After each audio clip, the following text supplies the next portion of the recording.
صباح الخير، عاملين ايه؟ يا رب تكونوا بخير. انا مريم وده فيديو جديد. هنا كنت في استعدادي للماده بقى الرابعه فيزيكس، نازله امتحانها وباين عليا ان انا على اخري اصلا من الامتحانات. الحمد لله عدت على خير. هنا كنت جايبه لنفسي حاجه اشجع بيها نفسي، يعني ان انا فيزياء بقى وكده وماده تقيله. وكنت خلصت الحمد لله الامتحان ونازله احضر المحاضره.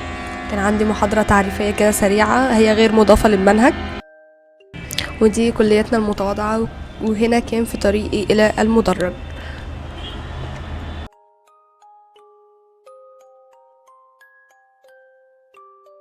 رحت المحاضرة وجبت لنفسي كيك تاني. وده دكتور اصلا بيدينا مادة الماس ومادة تانية اسمها انرجي، وكان هو اللي بيشرح لنا عن التوعية دي، وان احنا لازم نبقى ناس متسامحة، وان ديننا بيحسنا على كده. وقعد بقى يكلمنا في المواضيع دي، وبصراحة كان الكلام حلو قوي. يا ريت فعلا نعمل بالحاجات دي. هنا بقى كنت خلصت المحاضرة ومروحة، بس كنت يعني لسه في الكلية، يعني في طريقي الى الباب الكلية. روحت البيت وظبطت الأوضة، لازم كانت تتظبط لأنها كانت على بعضها، لأن ما روقتش بصراحة يوم الفيزياء ده خالص، لأن كان يا دوبك لازم أخلص المنهج. عملت بعدها كوباية آيس كوفي، وكنت بستعد بقى للمادة الخامسة اللي هي ايه، كيمستري. فالحمد لله برضو الكيمستري عدت على خير، الحمد لله كانت سهلة وكويسة قوي وسلسة.